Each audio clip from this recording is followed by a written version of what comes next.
La tâche est immense, la tâche est immense, et Dieu t'aime, et Dieu t'aime. Les folies s'élancent, du travail est vain, et la puissance fait germer le grain. Bon courage à famille, pas seulement la vie.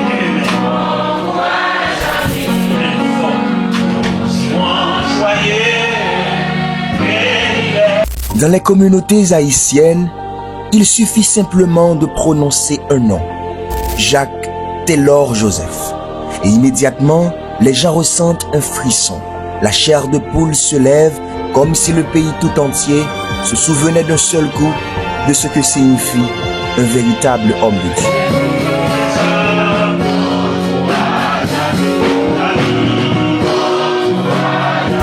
Parce qu'en Haïti, Taylor n'était pas seulement un prédicateur, il était une atmosphère, une présence. Une voix qui ne craignait personne, une voix qui traversait les provinces, les marchés, les bus publics, les taxis motos. Béni soit celui qui se souvient de nous quand nous étions humiliés. Béni soit celui qui étend ses mains pour donner la direction à tous ceux qui sont perdus. Et béni soit enfin le souverain de l'univers. Une voix qui arrivait toujours jusqu'aux oreilles du peuple. Même si vous n'aviez pas de radio, il suffisait d'un voisin qui l'écoutait et toute la maison suivait. Taylor n'était pas un nom, c'était un mouvement. Pendant 42 ans, cet homme, un simple ébéniste des Gonaïves, a marqué l'esprit des Haïtiens. Depuis ses 17 ans jusqu'à ses 59 ans, jamais il n'est retourné dans le monde. Jamais il ne s'est vanté des prix qu'il a payés pour recevoir l'onction. Mais dès qu'il ouvrait la bouche, on sentait un débordement de vie, le jaillissement des sources des eaux de la vie. Dès qu'il prêchait, des choses extraordinaires se produisaient. Il ne parlait jamais des miracles opérés au travers de son ministère, mais ceux qui l'écoutaient savaient que Dieu était avec lui.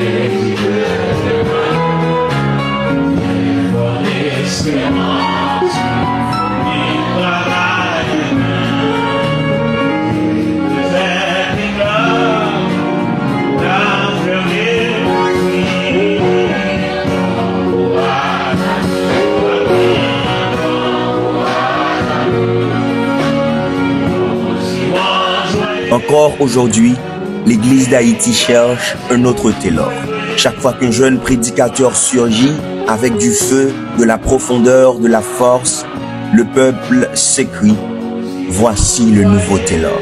Mais la vérité, c'est que Taylor n'avait pas de copie. Parce que Taylor ne se mesurait pas au talent, mais au courage, à l'intégrité, à la sanctification et à son refus catégorique de transformer l'Église en entreprise humaine. Maintenant, nous voulons parler sur l'importance du nom de Jésus, un grand nom. Le nom qui s'est placé au-dessus de tout nom, le nom de Jésus. Apôtre Paul parlait aux chrétiens de Philippe sur l'importance du nom de Jésus. Il dit quelque part, ayez en vous les sentiments qui étaient en Jésus-Christ. Il prêchait contre l'autocratie, contre les dynasties pastorales, contre les manipulations spirituelles, contre la mauvaise gestion des offrandes, contre tout ce qui transformait l'évangile en commerce. Il refusait l'union entre l'église et la politique, il refusait les titres comme refuge et les systèmes comme couverture. Il réclamait la sainteté, la transparence, la simplicité et l'effacement de soi. Cet homme dérangeait. Il ouvrait les yeux du peuple et tout le monde savait que sa voix était une menace pour ceux qui voulaient contrôler les masses. Pourtant, malgré les menaces, les complots, les armes pointées sur lui, les portes qui se fermaient, les voyages bloqués, les invitations annulées, les trahisons, il n'a jamais tremblé, pas une seule fois.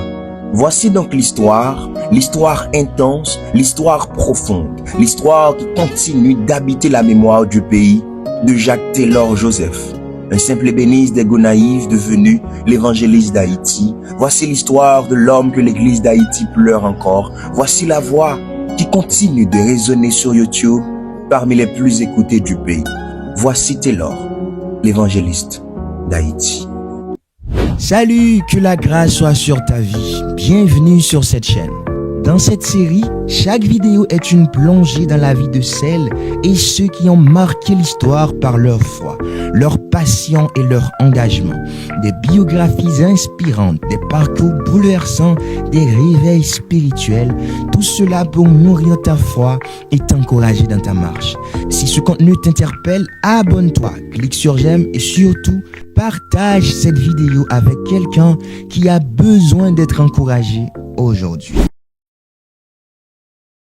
On ne naît pas Taylor Joseph, on le devient à force de brisures, d'appels intérieurs, de nuits éveillées et de silences que seul Dieu entend. Et pour comprendre cet homme, il faut retourner là où tout commence.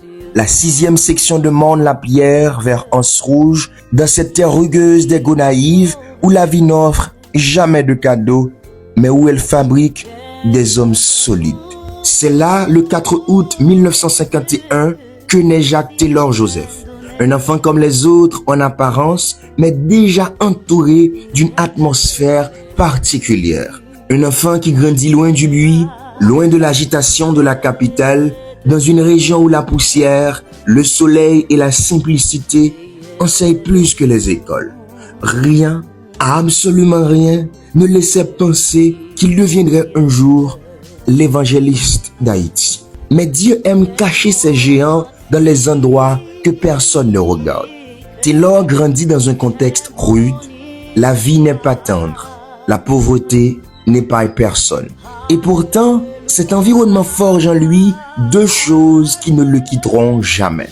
La sensibilité envers les plus faibles et le courage de dénoncer les injustices, même quand cela coûte cher. À 17 ans, alors que beaucoup de jeunes de son âge courent derrière le plaisir et la facilité, Jacques vit une secousse intérieure, un appel, un de ces appels que l'on ne peut ni négocier, ni repousser, ni éteindre. Il se convertit en 1968. Il se fait baptiser environ un an plus tard, en 1969. Et dès ce moment, il comprend qu'une autre vie commence. En 1971, à peine 20 ans, il est nommé moniteur de l'école du dimanche. Personne ne lui a donné ce rôle par favoritisme. Il n'avait ni diplôme, ni grand discours, ni influence familiale. Mais il avait quelque chose que la théologie ne fabrique pas. Une soif de Dieu qui dérangeait et attirait en même temps. Le destin commence à prendre forme, discrètement, sans trompette, sans applaudissements. Et pourtant, Dieu travaille déjà. Mais avant de devenir prédicateur, Taylor devient ébéniste. Un métier que beaucoup méprisent, un métier qui n'impressionne personne, un métier qui ne donne ni prestige ni gloire. Et c'est précisément dans ce métier-là, les mains pleines de sciures, le regard sur le bois brut, que Dieu lui apprend l'une des leçons les plus importantes de toute sa vie. L'effacement de soi. Taylor dira plus tard que ce métier a brisé son orgueil parce que personne n'applaudit un ébéniste, parce que personne ne voit la beauté dans les petites choses. Ce métier le dépouille, l'adoucit, l'aplanit. Il avait un atelier d'environ 13 bosses. Et ce qu'il apprend là, dans ce silence poussiéreux d'atelier, deviendra la toile de fond de tout son ministère. Ne jamais se croire supérieur à personne. Le jeune homme avance. Ce chapitre n'est pas seulement l'histoire de ses débuts. C'est l'histoire de la fabrication d'un homme rare, un homme que rien n'annonce, mais que tout prépare. Un homme dont la vie humble, simple et dure deviendra la racine invisible d'un ministère qui, bientôt, bouleversera l'Église d'Haïti.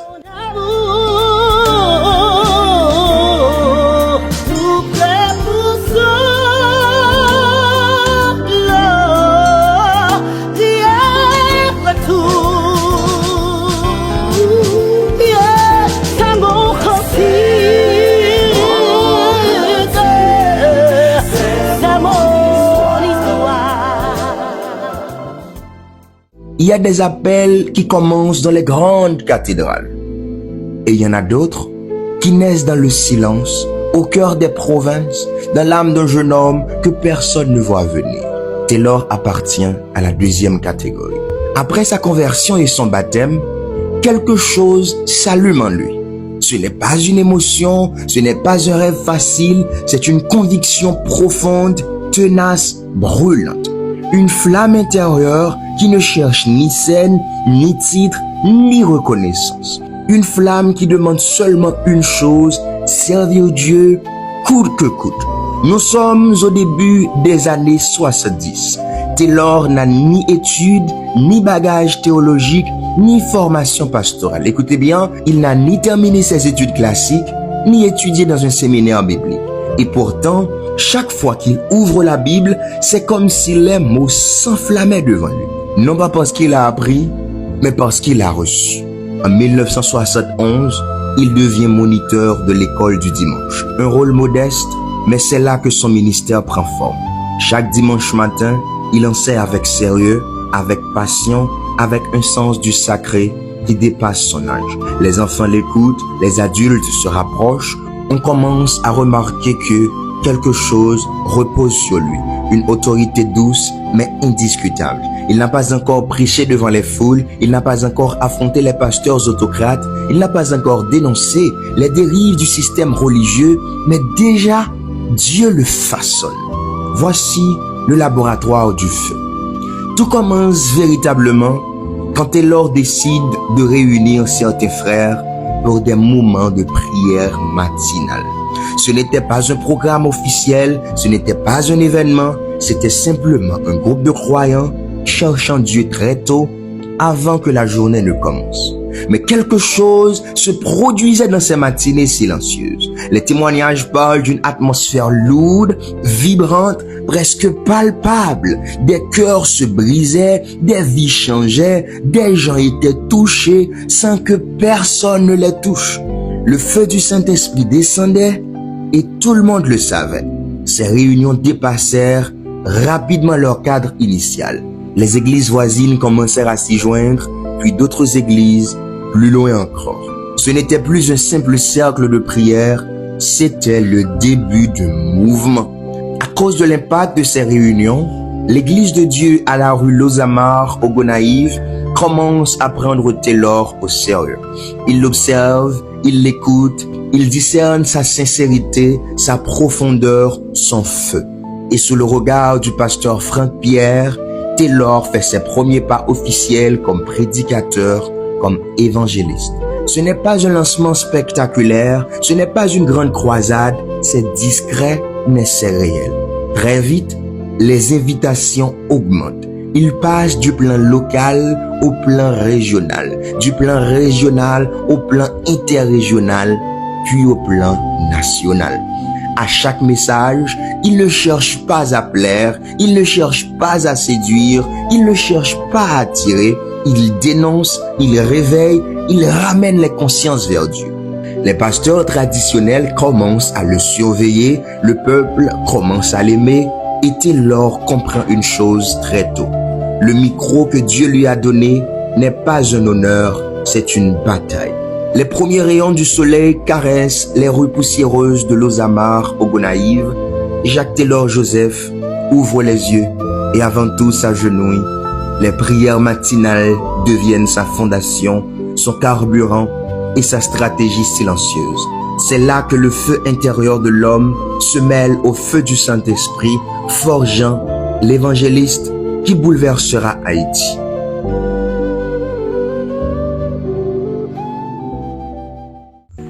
Alors que Taylor grandissait dans la foi, il grandissait aussi dans le métier.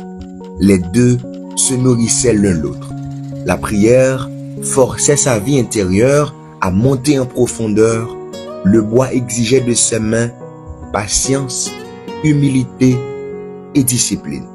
C'est dans cet atelier, parmi la sciure et les copeaux, que Jacques Taylor Joseph devint homme et leader. Le 31 janvier 1981, il épousa celle qui partagerait son chemin. De cette union naquirent 10 enfants, un bonheur immense, mais aussi des blessures profondes. 4 ne survirent pas. 6 restèrent porteurs de son nom et de son héritage. 3 garçons et 3 filles. Jackson, Wedson, David, Lydie, Frédérica et Ruth Joseph. La joie et le deuil se mêlèrent, façonnant un cœur capable d'empathie pour la détresse des autres. 2 ans après le mariage, la vie de famille fut frappée par l'épreuve. Sa femme fut atteinte d'une maladie mentale, elle fut distraite. Là encore, Taylor resta. Il ne quitta pas ses responsabilités, il demeura fidèle dans l'intimité, supportant ce que beaucoup n'auraient pas supporté. Ces années de douleur domestique ne l'affaiblirent pas publiquement. Elles ancrèrent au contraire sa compassion, son sens du pardon et sa capacité à se tenir près des faibles. Et puis vint l'appel qui dépassa l'atelier et la province. Les réunions de prière matinales qu'il tenait, simples, intenses, silencieusement puissantes, avaient commencé à rassembler des foules, à réveiller des consciences. Sous l'égide du pasteur Frank Pierre à l'église de Dieu de la rue Lozamar, son ministère prit corps. Les invitations se firent plus nombreuses, la renommée montait. Le 2 août 1992 demeure une date charnière. Ce jour-là, sur invitation, Taylor entra à Port-au-Prince. L'évangéliste Daniel Jean-Baptiste joua un rôle décisif dans cette transition. Il fut celui qui, ayant vu en Taylor un appel réel, facilita son arrivée, apporta un encadrement, ouvrit des portes et offrit un relais relationnel qui permet à sa voix d'atteindre la capitale. Grâce à cette main tendue, Taylor n'arriva pas comme un visiteur égaré, mais comme un homme appelé, validé et prêt à parler fort. À Port-au-Prince, sa parole trouva de nouveaux échos. La même humilité forgée à l'atelier, la même ténacité éprouvée par la famille, la foi trempée dans les nuits de prière, tout cela fit résonner son message d'une manière qui ne laissait personne indifférent. Marié, père, artisan et désormais évangéliste accueilli dans la capitale, Taylor portait sur lui l'étoffe d'un serviteur dont la vie, autant que la voix, témoignait d'un engagement total. À Port-au-Prince, c'était un nouveau départ, une ouverture vers l'international, une scène où son message allait dépasser les frontières. Le monde allait découvrir un prédicateur dont la foi n'était pas fondée sur la connaissance académique, mais sur la faveur de Dieu. Je crois plus en la faveur que dans la capacité, aimait-il répéter. Les hommes de capacité ont déjà leur part, moi je marche dans ce que Dieu me donne. Ses voyages internationaux débutèrent environ 5 ans plus tard et son premier grand déplacement fut en Floride, aux États-Unis, en avril 1997. Partout où il allait, son ministère ne se limitait pas à la simple prédication. Il transformait des vies, confrontait les dérives et dénonçait les injustices. Son message était clair. L'Église est une maison de Dieu, pas une entreprise personnelle ou un héritage familial. En Haïti comme à l'étranger, Taylor portait un message central, puissant et constant. La justice, la pureté et la sainteté doivent guider toute la vie chrétienne. Il dénonçait l'autocratie, ces pasteurs qui traitaient l'Église comme leur domaine privé. Un seul homme prie, un seul homme chante, un seul homme adore, un seul homme prêche, un seul homme enseigne, oubliant que chaque pierre, chaque mur appartient à Dieu et au peuple. 2. La dynastie ecclésiale. Transmettre le ministère à ses enfants biologiques comme un héritage familial sans discernement divin ni approbation de la communauté. 3. L'exploitation de la foi. Vendre les sacrements, monnayer le jeûne, exiger des fidèles ce qui devait être un don gratuit de Dieu. Il répétait, ce n'est pas parce que l'on a un titre qu'on peut voler l'âme du peuple. 4. La corruption et le mélange avec la politique. Taylor voyait dans cette alliance un poison pour l'Église une distraction mortelle qui détourne l'attention de Dieu et des véritables besoins des fidèles. Il prêchait beaucoup contre le mauvais style de ramassage des offrandes et de la mauvaise gestion des ressources. Chaque voyage international n'était pas seulement un déplacement géographique, mais un rappel de sa mission. Réveiller, corriger, éclairer. Là-bas, dans les salles bondées de Floride, de Miami, de New York, République dominicaine et partout, il expérimentait la diversité des foules, la soif universelle pour un message pur, non corrompu par les ambitions humaines. Mais chaque sourire, chaque applaudissement ne l'éloignait jamais de sa vérité profonde. Ce qu'il enseignait à l'étranger devait aussi bouleverser son propre pays. À travers toutes ces dénonciations, Taylor ne se contentait pas de critiquer. Il proposait un chemin, la sainteté, l'humilité, l'intégrité, la faveur divine, plutôt que la capacité humaine. Et c'est cette conviction qui donnait à ses voyages, à ses prédications et à ses rencontres une intensité que peu pouvaient ignorer. Il y a des hommes dont la parole ne se contente pas de flatter les oreilles, mais qui secouent les consciences. Jacques Taylor Joseph était de cela. Sa vie, son ministère et son message avaient grandi jusqu'à dépasser les frontières d'Haïti, les frontières des Caraïbes. Mais cette lumière attira aussi l'ombre. Son franc-parler, sa franchise, sa capacité à dénoncer ce qui ne va pas dans l'Église en firent un ennemi aux yeux de certains. L'autocratie des pasteurs, la dynastie ecclésiale, le mélange de la politique et de la foi, la mauvaise gestion des ressources, rien n'échappait à sa parole. Taylor n'hésitait jamais à rappeler que l'Église n'était pas un héritage familial, mais la maison de Dieu, un bien communautaire que personne ne pouvait posséder. À Saint-Marc, des hommes armés pénétrèrent dans une église où il prêchait, mandatés pour l'abattre. Mais la main de Dieu protégea le serviteur. Les assaillants, frappés par une force invisible, s'assirent, écoutèrent et repartirent sans toucher à personne. Il raconte que, aux États-Unis, son visa fut suspendu à cause d'une plainte montée par la Ligue des pasteurs de Boston, déterminée à l'empêcher de partager l'évangile au-delà des mers.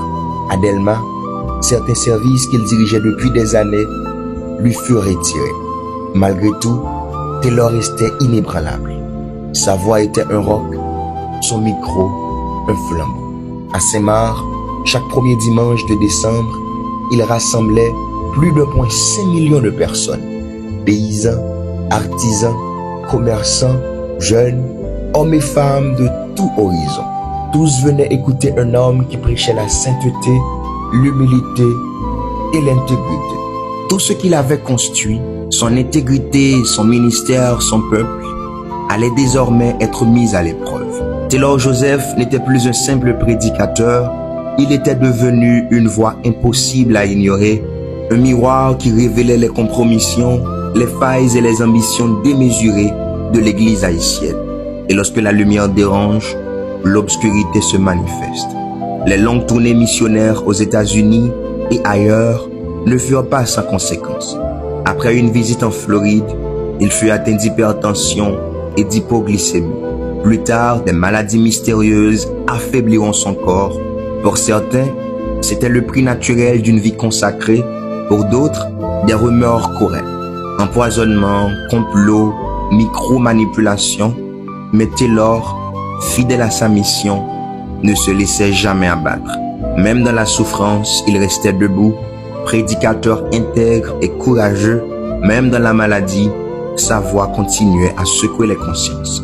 À travers toutes ces épreuves, Taylor ne perdait jamais le contact avec ceux qui le suivaient. Les foules venaient de plus en plus nombreuses. Au sommet de sa renommée, Taylor comprit que le véritable combat n'était pas contre les hommes, mais contre ce que les hommes ne voient pas. La fatigue, la maladie, la trahison, le doute, chaque épreuve devenait une forge, un affûtage de son esprit et de sa foi.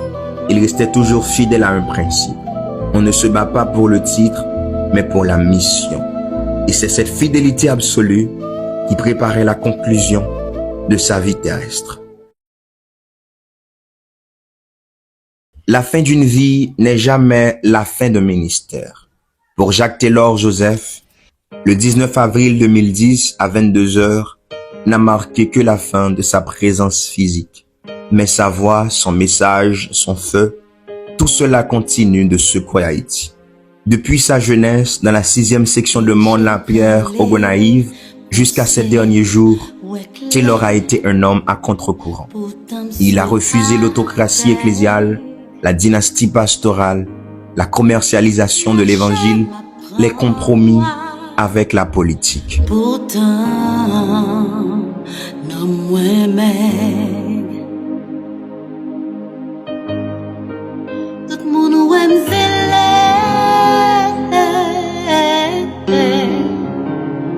dans quel esprit m'a. Pendant 42 ans, il a incarné un modèle de courage et de sainteté que beaucoup ne comprennent toujours pas. Et pourtant, chacun de ses sermons, chaque prière, chaque confrontation courageuse a réveillé une conscience. Il a rappelé aux Haïtiens que l'Église n'est pas une entreprise, que l'Évangile n'est pas un héritage familial et que la vraie foi ne se mesure pas en offrande, mais en intégrité et en sanctification. Même après sa mort, son influence reste palpable. On continue de dire « Voici le nouveau Taylor » à chaque jeune prédicateur qui ose parler avec courage. Mais tous savent que Taylor était authentique. Parce qu'il n'était pas seulement un prédicateur, il était un flambeau. Une lumière que Dieu a placée au cœur d'Haïti pour rappeler que la vérité et la justice spirituelle valent plus que tout pouvoir humain. Son ministère ne s'est pas limité à ses sermons.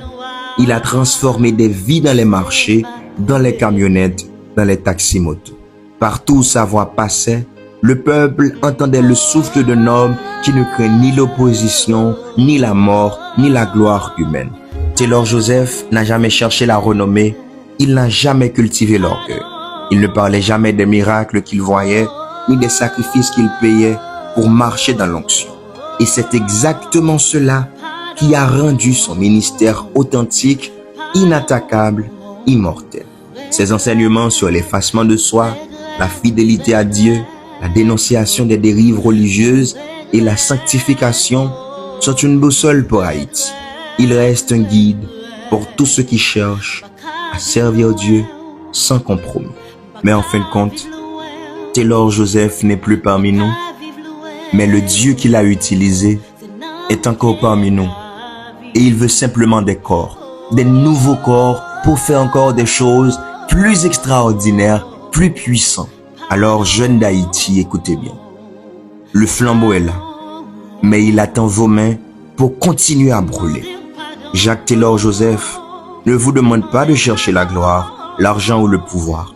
Il vous appelle à l'intégrité, à la sainteté et à l'effacement de soi. Quelque chose veut pénétrer l'atmosphère d'Haïti.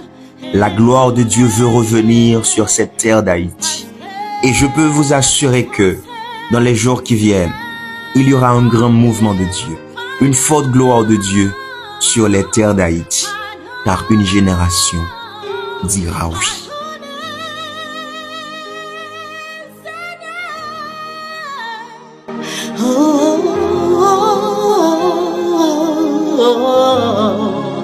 Pardon, Seigneur,